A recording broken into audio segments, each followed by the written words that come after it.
So yes, so it's going, here we go, it started recording. So yes, it is Google Docs and Google Slides and the Explore feature today. It shouldn't take too long to go through. I have set a couple of tasks for us in Classroom to complete during this training as well. So this is going to be far more hands-on than we've had in other sessions when I've done an awful lot of talking and demonstrating for the course of the Techie Tea Party. So we are going to get started. I will start recording my screen. Let me just get it all organized as well, so we're ready to go. And I will start presenting my entire screen. I did this wrong so many times yesterday in a meeting in the afternoon. I was clearly tired. So hopefully all goes well this morning. Okay, so I am going to open up Google Classroom, first of all, just to highlight where, we've reached 280 in the East Lothian Classroom now, brilliant. So we are going to start off, first of all, with Explore in Docs, and I'll demonstrate it first of all, and then you're welcome to have a go, or you can always try it at the same time as I'm talking through everything, just depends how it works best for you. And we're going to use our usual shortcut for creating a new Google Doc, and that's to open a new tab and type in doc.new, so doc.new to open a blank Google Doc. And once this loads, I'll give this a name, so I'm just going to call it Explore Demo, just so that I know I can delete this. So that's my title, and if I click in this untitled document area at the top, it will grab the name of the document from that title there.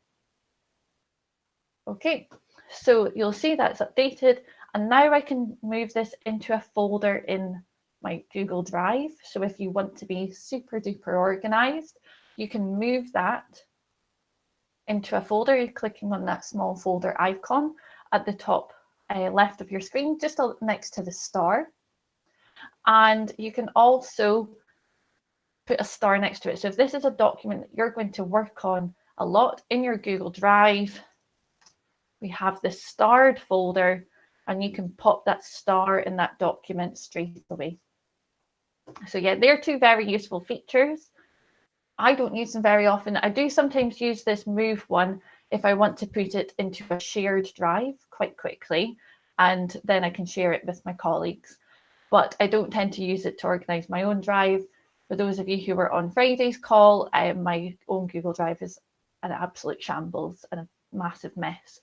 So we are going to, why would you put a star? It's like making it a favorite document. So it means that I can go into my Google Drive, go to starred, and then I've got the ones that I want to work on regularly. So it's just like favoriting it. This is like your bookmarks of documents in your Google Drive that you can come back to quite quickly. So Explore is, I mean, you probably ignore it. You probably haven't noticed it because we tend to focus at the top of our screen here for all of the features in our Google Doc. But Explore is this little button down at the bottom right here. So if I just zoom in ever so slightly, you'll see it here. It's this kind of speech bubble. And if we hover over it, it will expand to say Explore. I'll zoom out there just so it's a bit easier for you to see on my screen. So it's down in this gray part of our Google Doc. And if I click on it, it brings up this bar down the side. So it's this new menu, and it will basically give you some hints and tips for in your document, and you can search your own docs and you can search the web for information.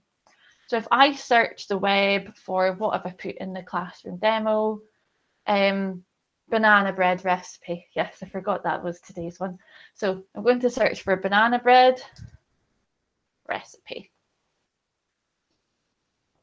Okay. And then what you'll see there is it has loaded some recipes for me. So I haven't had to go into another doc to find this. And it has also got images and it's got Drive. So if I had a banana bread recipe in my Google Drive, it would load up there, but there are no matches. Unfortunately, I do not have recipes for that saved in my own Drive. But I can search the web. From here, I can click on this and that will open it in a new tab so I can go and read it. It just saves, certainly for younger students as well, it saves them having to navigate to that new tab to search it. They can do that within the doc, then go outside of the document to find the information. I'm going to copy and paste just the ingredients from this for now. And I'll paste those in. And you'll see I haven't pasted them without formatting. So I'm going to using the undo button on my screen. Just going to mute some of you. Noticing some aren't muted. Oh my goodness, this has been so laggy today. Go. Perfect. So I can copy and paste that. So I've highlighted it. And now I'm going to do Control, Shift, and V as a way of pasting without formatting. Or I could have right-click and paste without formatting. When you right-click, you can see some of the shortcuts next to what you want to do. So if you want to try them, simply right-click and you can see the shortcuts are listed. That Control key, if you're on a Mac, it may be Command that you use, but the shortcuts are all there. So you can start to trial them out yourselves as you get more confident with using the digital technologies and using G Suite. So I've got that in there, but I want to show my source of information. So this is again done from the Explore tool. So I can click at the end of this and you'll see there's a speech bubble, a speech mark even has appeared next to the banana bread recipe. If I click on that, you'll see over here it's put a 1 and in the footnote it has linked the source. So this is quite useful for research. Some of you might be doing master's degrees as well, so it is useful for you when you're doing your research and gathering your references as well. You get all of that and it shows when you accessed it too. So it's a really useful tool. And then I can get images and I can pop an image in. So I can either just click the add and then it will add it straight in, or I can select, look at it a bit more closely and then insert. And we covered this last week, but just for those of you who weren't on the call last week, when I was inserting images in docs, if you click on the picture, we then want to wrap the text. So you'll see these little options along the bottom here. And we want to wrap the text so that we can then move that picture wherever we want it to go. And here we go. And I can move that. I can also fix this to a position on the page. This is a recent update to Google Docs. So I can choose where I want this to go and I don't want it to move.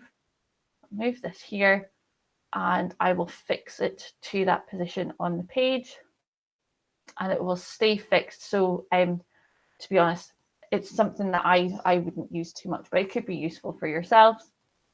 So what I would like you to do is to go and give that a go. This is a bit more of a hands-on session, as I said at the start. And I would like you to try, I'll just make these instructions a bit larger. So we use the shortcut doc.new. Let me just get the instructions here. And it's this task 1 that we're doing first of all. And we are going to use the Explore tool to look up a banana bread recipe, or it could be something that's more relevant to your class.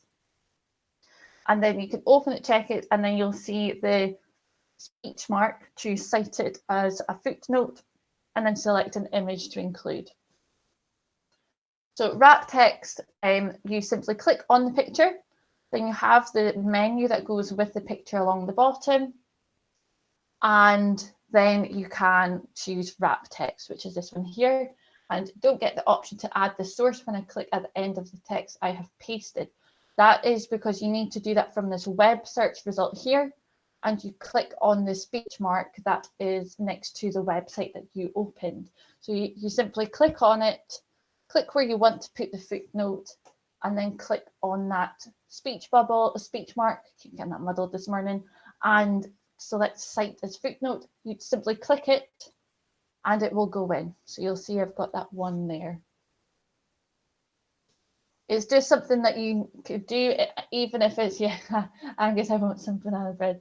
Now, yes, that would be quite nice. I did think it's an appropriate recipe for many of us during this lockdown period.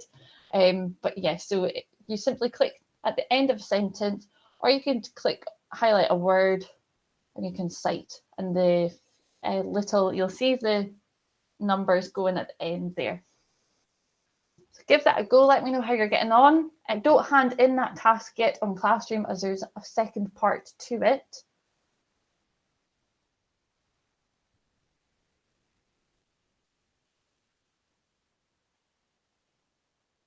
Okay, so I'll give you a couple of minutes to get that done. These are the main features of Explore within Google Docs. As I said, you can search your own documents. I search Techie Tea Party. I can get my own drive up and I can see all of these results here, and I can open them up for quick access. So if I was working between other documents, or I thought this is quite relevant to what I'm doing here, I can search my own Google Drive and I can open up the documents from here. They won't go into that, into the doc, is just for easy access for you to be able to quickly go between things from your drive, rather than having to go back into your Google Drive to then open the document on its own. Just about saving you some time, which is quite nice. What to do once you've done that? I'm going to ask you to share this with me. So I'm going to have a whole heap of banana bread recipes, I think.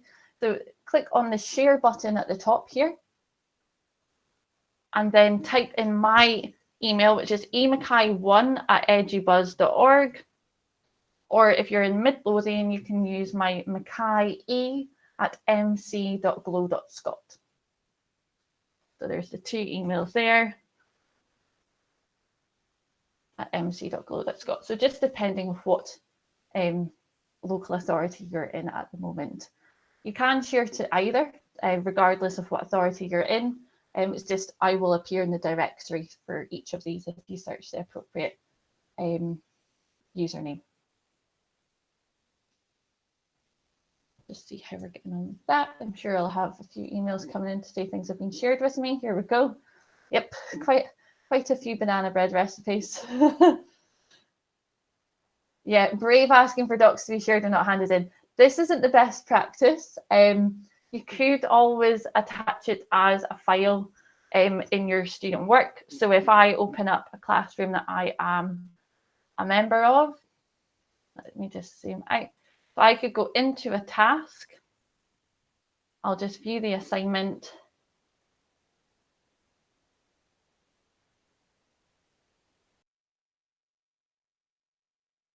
Go into this one here. I can go into classwork, open this up. I can view the assignment, and then I can add a document. So you can always practice that as well if you'd like to see what your students should be doing, rather than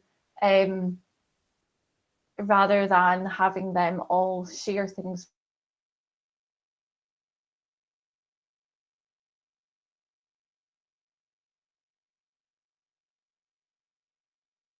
First thing, so make sure that you have gone to Explore. So we need to have the Explore option selected. And then obviously from my document now, so this is slightly different because I've got stuff in my document. So I've got topics suggested that I would look at banana bread. So I'm going to click on that. It will do the web search for me. You need to have your web results here to be able to have this site as footnote. And it doesn't matter if you've got text highlighted or not, but if you have selected something or it's just not showing up, try refreshing your page. And it is useful just to have it so that here at the bottom, you'll see all of my sources of information. And how do you share? Again, you click on the big blue button at the top right of your screen. So you click on share and then type in my username, which is, depending on your local authority, it could be emackay1@edubuzz.org or mackaye@mc.glow.scot. If you search Mackay, you should be okay. And the citing as a footnote is simply clicking somewhere on your document, having that Explore web version open at the side, hover over the web address and you'll get the speech mark. Click on the speech mark and it will put it into the footnote. It will do that automatically without you doing anything else. And yeah. If you complete all of these sessions, you need, if you want to get accreditation for level 1 Google Certified Educator, you will need to sit the exam. So the Google Certified Educator has a 3-hour exam. I don't know if Angus, if you want to pop anything in the chat about it, you've been through it recently. But unfortunately, I can't provide any codes for you to sit the exam for free, but the level 1 exam is $10. So if you are interested in getting that, this training does link in. There are things I've delivered in the training that aren't part of the real Google Certified Educator level 1. Some of these are more level 2. And yeah, so certainly just, you can have a look. I've put a link in the classroom. So let me just go back into our Techie Tea Party classroom. In the classwork, I've put a link into the Google Teacher Center, and you can go into this training, and that's all of the kind of general knowledge stuff for the level 1 training. So I'm doing a lot of the practical stuff here, but certainly if you want to go on and do this, you can go into the training. And I did it all via the Teacher Center. I didn't do it by being trained. I just tried it all out. And yeah, so Angus is going to answer some more questions about that. He went through the bootcamp I delivered in East Lothian at the start of this year. So we've done our citing in Google Docs. We're now going to close that doc as we're not using that again.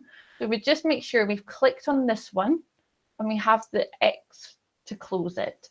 And I must say, closing the tabs, I saw a meme online about remember to close the tabs in your mind as well, not just on your web browser. I think that's quite a useful thing to think about, certainly because we're always going non-stop at the moment. So I'm just going to close these, so I've only got my Google Classroom open now.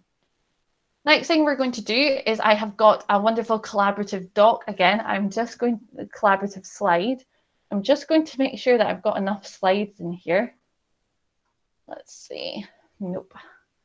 So I am going to duplicate and then pop in a few more slides. So what to do is now open this document. You'll need to be quick and find one of the pages. I think some of you have maybe gone and done this. I'll delete that here. So what you need to do is, this is a document all about strange and weird animals. So let me demonstrate this first before you start going and editing it all. And I'll just show you the Explore tool in Google Slides. So this is the same document being used for both East Lothian and Mid Lothian at the moment. So let's just watch my screen. So make sure you can see what I'm doing so I can show you what is different about the Explore tool in Google Slides first of all. So yesterday I spoke about changing the layout. And when we first open up Google Slides, we will have some themes as suggestions. If I select the themes, I get this toolbar. This is what we have when we first open up Google Slides. So what we will do is, I've already got a title here. I'm going to say this is by the Techie Tea Party on the 30th of April. 3 weeks till I get my puppy today, by the way. 3 weeks, not that I'm counting. 3 weeks till I'm on annual leave. So yeah, now I'm going to go into Explore. And you'll see it's giving me suggested layouts. I'm not going to do this first. I'm going to put in a picture first. So I'm going to search strange animals and get a picture. So I'll pop this one in here. Oh, preview it. So I'll just add that one in. Not liking that one. Let's go for the turkey.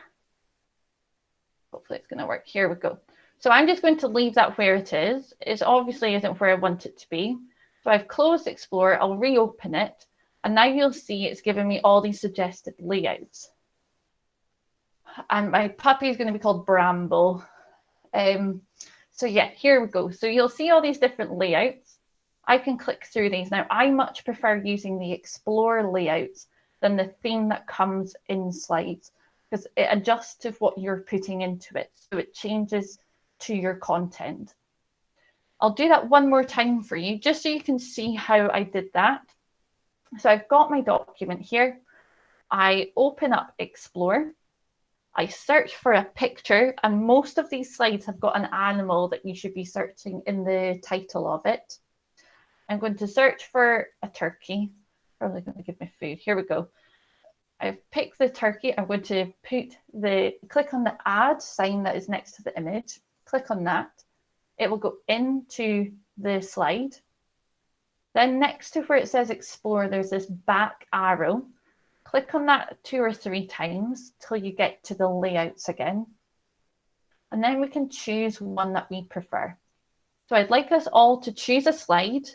The way we know that we're not on the same slide as someone else is you will see the circle with their picture over it. So if I hover over this, you'll see the circles have all appeared. But if I go into the next one, no one's on this one yet, but you will probably see my picture appear on that slide. So go through, choose a slide. I see some people have already got to work. You may need to scroll further through just to make sure that no one else is on it. There are plenty of slides to choose from. And let's see what wonderful, weird animals and strange animals that we can get some pictures of. And just remember to use that Explore tool to get the picture. And note, so if you change your layout for that slide that you're on, it will only change it for your slide. It's not going to change it for everybody's. But yes, if we change the page setup in the file, that will change the size of the slides for everybody. And Donna, I will talk about the Google Classroom question that you've got a little bit later. But yeah, just for now, make sure you're going into Explore, using the slide. Now, this is great for having students doing some research when we think about going back into our actual classroom. The slide is on Google Classroom. So you need to go into Google Classroom, go to our Techie Tea Party Classroom and Classwork, and then it is attached to there. You may have to select View Assignment to see it easily. And it's just a yellow one there. And then you just need to click through. See, let's see what we've got. No one's done Chinese water deer or mouse deer. I'm not having any issues with Google today. I'm not sure. It can be, obviously right now we've got quite a lot of people on a video call and there are a lot of people on the document at the same time. So it may be that your own internet is just not keeping up. I know mine didn't like it. On the first Techie Tea Party last week, it kept going really slow for me. So certainly it can be down to connection issues where, it's a lot of demand on your technology at home right now with what we're doing here. If you want to go back to it later and you are having issues right now, but you still want to go and try this, by all means, open up the document later today or after the call's finished and you'll be able to see it. I must say this naked mole rat is definitely a very strange and weird animal. Let's see what else we've got. You can always put in a fact.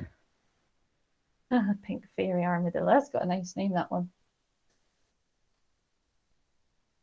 You can't get the quotes for reference in Google Slides. I've not shown that in Google Slides at all. That's not something in this one. So if I have searched the web, you're not going to get that citation tool. That is a tool in Google Docs. We're now out of Google Docs and into Google Slides. So you're not going to have the same because they're very different tools. Google Docs is something that people are going to create a lot of essays in and do a lot of writing and will need to be referencing. In here, we can open it, we can copy and paste the website address if it's asked for, and just pop that in the speaker notes. But right now, I'm not too worried about that. Don't worry about deleting text boxes. You can always put in a new one using this text box tool in your Google Docs, Google Slides menu. There's the text box tool here, or you can insert and text box.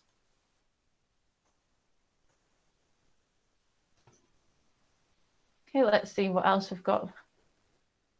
some funny. This is quite interesting. I didn't create this template. This was Stuart Brown who created this template, so I don't even know what half the animals are in here. That's some interesting antler. Let's see. I do quite like this. I must say this is quite a nice way of introducing a collaborative slide as well to your students. Simply because you can kind of structure it. You'll see that you were given the title, you were given the animal. For those of you who were in Tuesday's session, you could always put that title into the background and use that so that the students can't go and change it and delete it. So for you to access the Google Slides that we're on right now, I'll just open up the slide. So you'll need to join our Google Classroom. And the codes are on my screen at the moment. So if you are in East Lothian, please use the code at the top. If you're in Mid Lothian, please use the code at the bottom. I'll let you quickly take a note of that at the moment, and then I will show you where to use that to join the Google Classroom. Exploring slides is a massive game changer. I think it's certainly what I use most in slides when I do a lot of training. So for training, it's a great way of introducing people to slides. If your class have never used it, or I taught primary 2s and primary 3s most recently. And for them, it was a great way of starting to use the research functions and begin to develop their understanding of research online. Okay, so I'll now just show you how to make sure changing the background without changing everyone's. Just do change background. And then you would have, I'll do Google image search, T, and insert and done. Just don't add it to the theme. Just do done and then it's in. So to join the classroom, you need to go to classroom.google.com and then select the add sign at the top. If you've never used Classroom before, you will need to say that you were a teacher, and that just means that you're able to join classes and create them. So I'll just select that and then join class. Then you type in the code. Obviously, that's not the code. It's the P. Where is it? Let me just undo. The PDQN 6XL for East Lothian and FVT 2Z 5Z for Mid Lothian. So that's really your overview of the Explore tool for the day. It's certainly something I would encourage you to go and use. If you're even creating resources for your own students, just for them to reference to, you can always go and try using the Explore tool to change the layout. Have we all tried the Explore tool to change the layout of our slides? Because I'm not sure if we've all given that a go yet. So you make sure you've gone back. So if I go and search a weird animal, make sure you go back to get to layout and then choose a new layout for your slide. And once you've done that, just come back into the Google Classroom and hand in your work. This is quite a good way of making sure that you can see what the students go through. You would view the assignment and then you can turn in your work. You cannot get a copy of this slide simply for the fact that you've all edited it. So what I do is I create a new Google slide. I tend to go A to Z of weird animals. Quite often it's rare ones, so you tend to get that from here. And you can get an index of animals, and I'll just type them in into the title. So I'll just add loads of slides, and I'll just type in the animal name here and then share that with Edit Access on Classroom. It may not be changing your slide background color because if you've used one of the layouts, it has set a color for you. So if I go and change it now, it won't change it for me. So that will be probably the reason why, Nicola. And if you want to see it again, you're opening up the slide deck. You're clicking on Explore down at the bottom right here. You're searching for a picture. I'll just find an image. I'll click on the add sign next to the picture for it to go into the document. Click on this back sign here to go back, and then choose a layout. And you'll see it changes that depending on what's on my slides.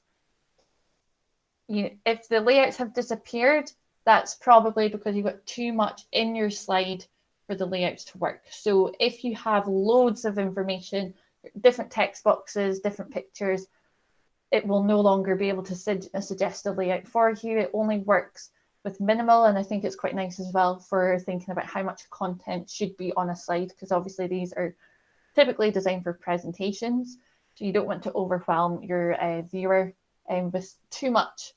Yeah, mark as done when handing in your work. Yeah. And yes, you can create a slideshow of photographs for your classroom. And you can have it so that when you are going to, let's just make sure I have got this right. Yeah, it's at the top, transition.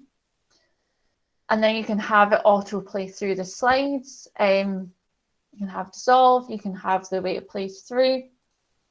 And yeah, mark is done. And keyboard shortcut for adding lots of slides. What I tend to do is I would duplicate it. So if I have this here, and then there's this redo button at the top, which is Control Y to redo it. And you can just Control Y, and you'll see it's adding loads of slides to my screen right now. And I had one question earlier about changing the color of your classroom away from gray. So in your classroom, when you've created one, you're able to change the theme. Select the theme is up here, so I can select this theme and just choose one of the other ones here. You may want to have different colors for each of your classes. It doesn't matter if you've not attached work, as it is there already. It may just be picking up that there was a Google Docs task. But yeah, that's how you would change your slide. Now I'm going to stop recording. Let's just say I have a slide presentation and folder in my drive, and if it is that to create an assignment in the classwork and if students make changes. So your Google Classroom, I'm saying classroom, but I mean drive. So in your Google Classroom, it has a drive folder. So your classroom drive here. So you can see all of my classrooms are on here. And if I select my Techie Tea Party, let's see, this one. And then you can click on the different things. Now, it may be that you have templates as well. So you should have a template folder. Sometimes it will upload a template, sometimes it won't. I haven't quite sussed out when it does that, to be honest.